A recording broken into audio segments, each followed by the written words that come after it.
Why is outgrowing yourself low-key embarrassing? I hate to be my biggest hater when I say this, but there aren't many past eras of myself I can look back to and not be like, ugh, why did I do that? Why did I wear that? Why did I say that? Why did I post that? Like, I can just be, I'm not going to say hypercritical. I'm just kind of like, I don't relate anymore. And I feel like I've had many bouts of this feeling looking back on certain points in my life. I feel like right now I'm going through one of the biggest shifts. A baby will do that to you, where I'm definitely outgrowing myself again in major ways. So I've definitely caught myself doing the thing again where I'm kind of cringing at my past self. And I try to kind of like stop in those moments and be like, okay, there was nothing inherently wrong with that version of myself. It's just not someone that I resonate with anymore, and kind of gives me like the ick. But she was a nice girl. You know, normally I only feel that way when it comes to like social media, because there's not many things in your life where you have like full documented proof of who you were at that point. So for example, someone recently asked me in one of my Instagram Q&As what was like the first viral video that I had on TikTok, and I went back and I found it, and it was like this hair video, which is funny because like I still do a lot of hair content, but it was just like, it was like so cringy. I just would never do a video like that today is all I'm saying. But thank you, cringy Bria. Seriously, she put all the cringe on her back so we could be here today.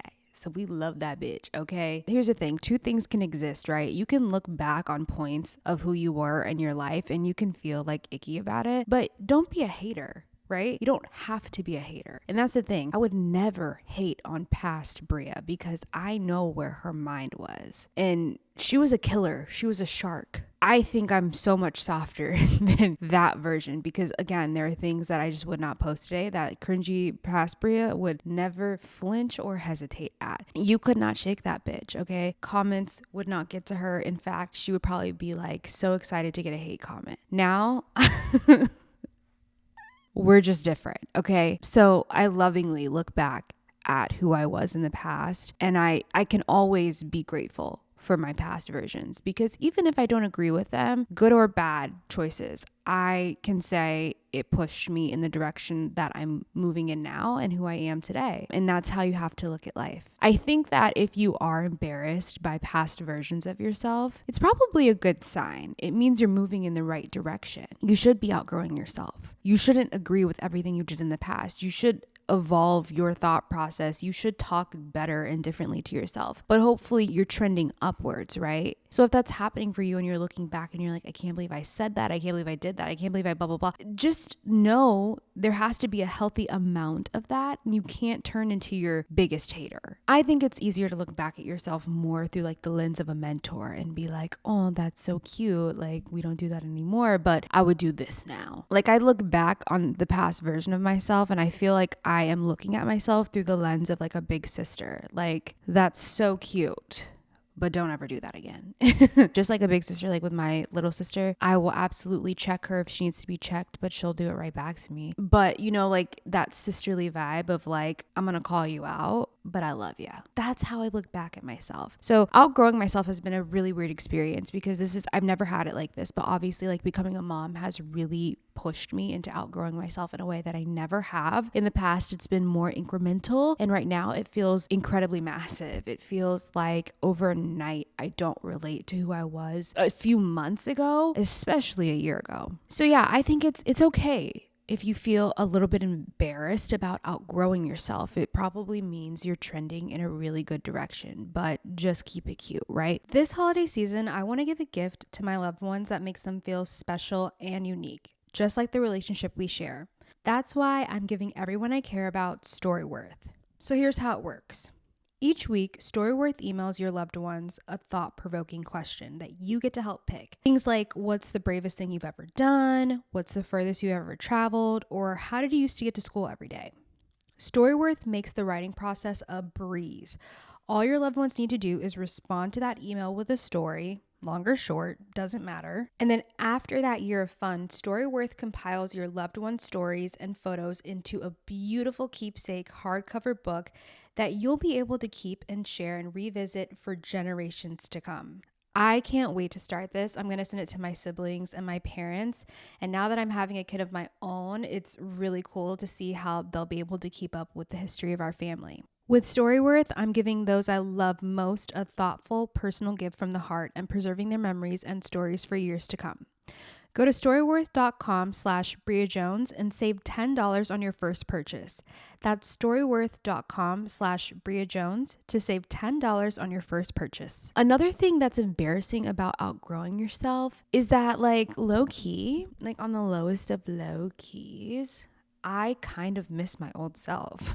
Like, it's really weird all the things you can feel at once when you're outgrowing yourself, per se. And one of those things is I just really miss the bitch. A year ago, I was in Portugal. I was able to just hop on a plane and willy-nilly just jump on trains from Lisbon to Porto, take a random car to Douro Valley and drink port wine all day. And yeah, that was really cool. I miss that. I miss that a lot because who wouldn't? Are you fucking crazy? But also, I guess, like, being a mom right now, the things I miss the most are my autonomy, for sure. And dare I say it, I kind of miss, like, the toxic habits that I had. What do I mean by that? Like, my old self, obviously, like, we all have toxic habits, like, be so fucking for real. But one of my favorite toxic habits was bed rotting. I don't know if I'm ever going to be able to do that again, but I want to. And I've talked about in a previous episode that I have inherited depression from my family. So bed rotting is just like the best for me. It just supercharges me in the wrong direction, but it feels so damn good. And I miss it. If I feel a little overstimulated, I get to isolate myself. I miss that. Now, I can also admit that both of those things, isolating myself when I'm not doing super hot and bed rotting when my mental health isn't great, is not good. That is toxic behavior. And so now that I have a baby, that is actually unacceptable. Like, you can't do that with a newborn. So I miss it. I'm just being honest with you. I miss being a toxic ass, lazy bitch. And I don't know, like, I just feel like, man, how do I cope? And it's really uncomfortable. It's super uncomfortable because now I have to face the day whether I want to or not. Whereas before, I didn't have to face the day if I didn't want to. But it is a blessing in disguise because now that I have no option but to get up and fight for my mental health because I have to keep a newborn sustained and well, is actually supercharging me in a great direction in life right now, whether I want it to or not. Yeah, so we are thriving, even if we don't want to be. That's great. I love that for us. You know, when a drink is so good, it makes you rethink your entire fridge lineup? That was me. The moment I cracked open a SimplyPop. It's a prebiotic soda with a flavor explosion that has my whole fridge looking like a party. My favorite, the pineapple mango. It's giving, I just landed in Tulum and forgot I have bills to pay. SimplyPop is the new prebiotic soda made with 6 grams of prebiotic fiber to support gut health, with no added sugar and sweetened with monk fruit and juice. Plus, it's got zinc and vitamin C to support immune health. Basically, it's soda that actually showed up with a resume. You know, I don't hype just anything up, but SimplyPop really is that girl. SimplyPop is for the juice people, the flavor lovers, the ones who want their soda to taste as good as their outfits look. Sip on the juicy side of life. Find out where you can try SimplyPop at cokeurl.com/SimplyPop. But yeah, is it comfortable? Is it familiar? Absolutely not. There are many pieces of myself that I have to shed right now, and it's confusing. It's not just like old habits, it's mindset. It's literally so many parts of who I was. And I have to be very brutally honest with myself and let go of things that just aren't working anymore. Like thought patterns, habits, like it's crazy and it's happening so fast all at once because I'm being forced in that direction because I want to be a good mom. Like that's the biggest motivator in the world right now. But yeah, it's super unfamiliar and uncomfortable. And the thing is, it's not that I've been able to figure out who I am as an entrepreneur / mom. Like I am in the in-between right now. I'm very confused on who I'm becoming. It's not a bad thing. It's just a scary thing because I'm like, I don't know who I am right now. The only thing I do know is the old version of myself. And that feels really familiar. So there are days where I feel like I am fighting that version of myself off in order to try to be better. I don't really know who I am right now as a mom with a whole baby and someone who has a business. Like, I don't really know what that looks like yet, but I know what I'm no longer. I know what I'm not anymore. I know what I can't do anymore. So that's enough to kind of propel me in this new direction. But again, the in between is just like, it's confusing. And I think when you're in between, I guess like an identity shift, I guess we can call it, or outgrowing yourself, it makes you really susceptible and vulnerable to looking to other people or maybe other things to figure that out. That's what you have to be careful of. And that's what I've caught myself doing is like, well, let me see what these moms are doing. Like, let me see what this mom is doing. I really look up to her. Like, what is she doing? And it's okay to be inspired by people, but it's also something we have to be careful of when we're in between this transition phase of picking up other people's personality or identity traits. Nobody's ever going to be Mello's mom. No one's ever going to have my exact situation of, you know, living where I live, doing what I do, when I do it, and having the family I have in the exact circumstances. So to look to other people for those answers isn't necessarily appropriate, right? Although it would be great if I could just look to someone else for those answers. But here's why that doesn't make any sense, right? Because especially if you're using social media to do that,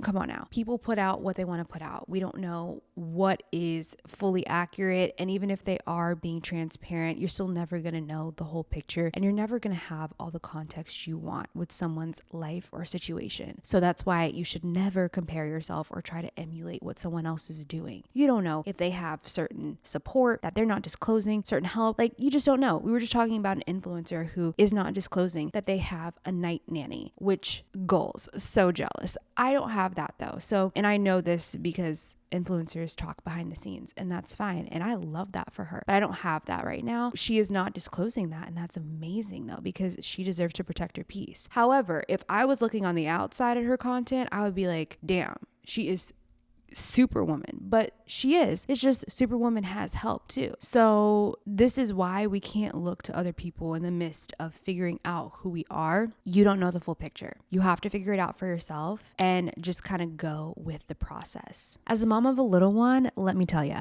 I love magnetic me. Not having to mess with buttons or zippers every time I change them is a game changer.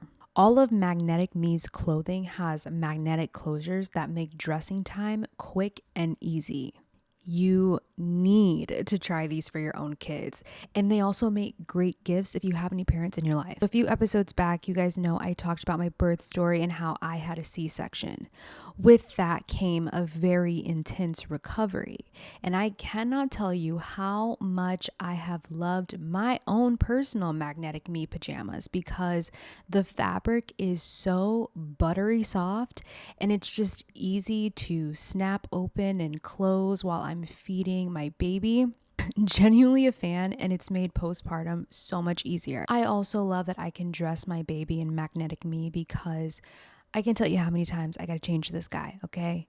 If you've been around babies, you know there's a lot of change time. And with that, we're not spending time doing all the snaps, the buttons, the zippers, and we have more time to read books, do more tummy time, go on walks, you know, the fun stuff. You know, I try to give you all the mom hacks when I can. So this is the one I would put at the top of my list, okay? Do what I did. Make changing time easier for you and your baby so you can spend more time on the things you love. Order Magnetic Me today for yourself or as a great gift for any parent. Go to magneticme.com and new customers will get 15% off their first order. Don't wait. That's magneticme.com. You have to embrace the in-between. Not knowing who you are just yet, but also knowing who you no longer want to be. Over time, you're going to get closer and closer to those answers. The more life you live, the more things you do, it's going to eventually come to you. But of course, that process kind of sucks. Okay, it's like, what do I do? How do I figure out how to have a life right now? I have no idea how to form a routine with a newborn. Are you kidding me? I would love to work out again. Like, I miss things like that, but I have not figured out my routine enough to even think about myself in that way yet. But I know eventually we're going to get there. And you know why? Because I have looked at other moms and I know they get to work out if they want to. So I'm like, it's possible. That's probably the best thing to do is look to other people in an aspirational sense. Like, I can get there one day. And that's how I'm looking at other moms right now. Like with working out, I'm like, I can't wait to get there one day and be able to work out again. At least I know it's possible. I see moms who work out every single day. They're figuring out something. So there must be a secret sauce here. But right now it feels like, how am I ever going to do that again? How am I going to work out again? Am I going to get my body back? I don't know. But it's nice to know that it is possible. The hard part from there is figuring out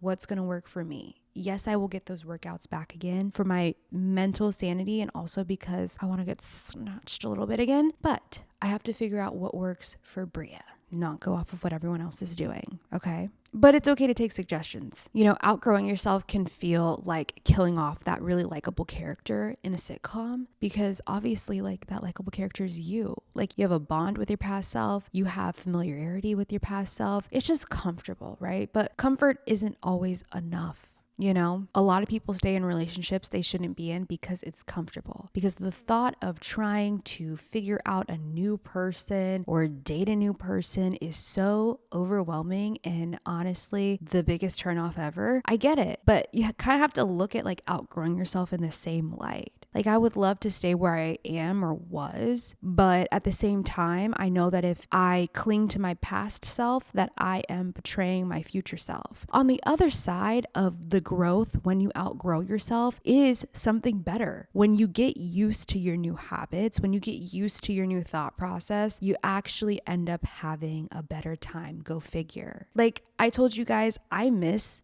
being toxic to myself. I miss bed rotting. I miss doom scrolling. I miss isolating myself because it felt so good and comfortable there. But also, I can say that out loud and recognize that none of those things are healthy, especially because I know I am susceptible to depressive episodes. Like, bitch, what are you doing? Like, give me the poison in an IV, mama. Like, that's literally what I'm saying to myself when I choose to indulge in those habits. Yeah, it's like way easier and familiar, but it was never serving me. It's just now I have the motivation and the obligation to get the fuck out of bed and tend to my brain a little bit more. I have to sustain a newborn life. We have things to do. Get up and work. And it's funny too, because I can recognize that I didn't like the past version of myself who did those things like bed rotting and whatever. However, it was easier. I was really comfortable in dysfunction, like, because it was my dysfunction. It wasn't hurting anybody except for me. So like, boo fucking who? I was having fun at my own pity party. So there is this point in outgrowing yourself where you have to grieve your past self. And that's kind of embarrassing because it's like, that bitch wasn't serving you, but I liked her. We were cool. We had secrets. We didn't have to tell anybody, right? So there's this point of like, I gotta let her go. And I've really thought about that lately. I'm like, I have to let her go. And to be honest with you, it's for the better. It's for the better. It's supercharging me in this new direction that's way healthier and positive for me, even if it's super uncomfortable. So I guess, rah-rah. This episode is brought to you by Nuuly. Nuuly is a subscription clothing rental service that's all about helping you have fun and get creative with your style. Renting from Nuuly lets me shift gears in my wardrobe without a complete and completely expensive overhaul. I've especially been really excited about this because postpartum, my body is still constantly changing and I'm not quite ready to commit to a whole new wardrobe. So in the meantime, I've been using Nuuly to figure out my new body and how to style it and just my new style in general. Every month, I rent 6 items from Nuuly's shared closet of thousands of styles for everything I have going on. Dressy stuff for occasions, trending going out clothes, cute dresses, casual tops, and premium jeans for hanging around. Jackets, vacation fits, you name it, they have it. I love that I get to try out trending styles, colors, and silhouettes, then send them back for something new. Nuuly takes care of everything from shipping to laundry. I can even pause without paying a fee if I need to take a break for any reason. With choosing your 6 styles each month, you can literally choose whatever you want to rent. It's totally up to you. Nuuly has over 400 brands and many of them are my favorite. Just for example, I'm a huge fan of Free People, For Love and Lemons, and Anthropologie, and they have all of those. They also have inclusive sizing. Their sizing goes up to 5X as well as petite and maternity. They have fast, free shipping and returns and professional cleaning in Nuuly's state-of-the-art laundering facility. And if you end up loving one of the pieces you rent, you actually have the option to buy, and you'll get it at a discount. Nuuly has everything you need to bring your closet up to speed for the season without breaking the bank. Try new styles, sizes, trends, and more this season when you rent with Nuuly and skip feeling that fast fashion ick. If you're expecting, you can rent maternity and maternity-friendly pieces from labels like Hatch, Nothing Fits But, and more. Nuuly is a great value at $98 a month for any 6 styles. But right now, you can get $28 off your first month of Nuuly when you sign up with my code BCILY. Just go to Nuuly, that's NUULY.com.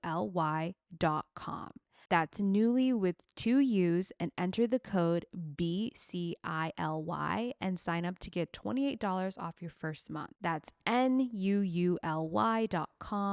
Nuuly with 2 U's with code BCILY. Nuuly subscription clothing rental.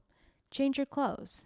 But I think a lot of us can relate. You don't have to be a mom to understand that there are points in your life where you're going to outgrow yourself. Sometimes it looks like maybe you're moving to a new city and you're really trying to emulate outgrowing yourself and push yourself in an unfamiliar direction. Maybe it's getting a position that's out of your comfort zone at work. Maybe it is a life change like becoming a mom or becoming a wife or whatever that looks like. But there is a point where you're going to have this identity shift, and it's not a bad thing. It just can be really uncomfortable, and it's okay to miss parts of yourself. I've definitely experienced this multiple times in my life, but like never to this degree. I experienced it when moving, when graduating college, even when I got married. I was like grieving my single self because it was just easier to think of me in every aspect. And then when I got married, I was like, I have to think about AJ all the time too. And that's not a bad thing. It's just hard to always have someone else in your thought process, but that's part of being married. And now I can say on the other side of that discomfort and what was unfamiliar is just a knee-jerk reaction now. Like every decision I make now, I think of AJ. But it's not hard anymore. It's just like, duh. Well, let me see what my husband would think. Like, and the more you do it too, the more you want to. Like, absolutely. When I first got married, it's hard to let go of being selfish. And being selfish isn't inherently a bad thing. But if you've been single for like 25 years, all you know how to do is to be selfish. So how do you peel back the layers of thinking you, and us?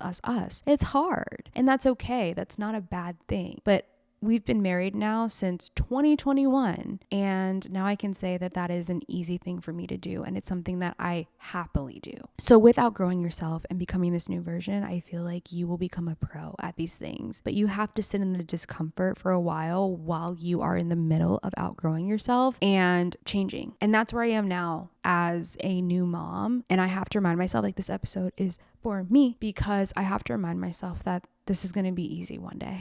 But right now, it's like really hard, and that's okay. And I miss my old life a little bit, but I also love my new life a lot. So it cancels each other out. But we're going to get there. We're going to have fun. And if you've ever felt that way and you feel like you're being torn into 2 different pieces or personalities, good.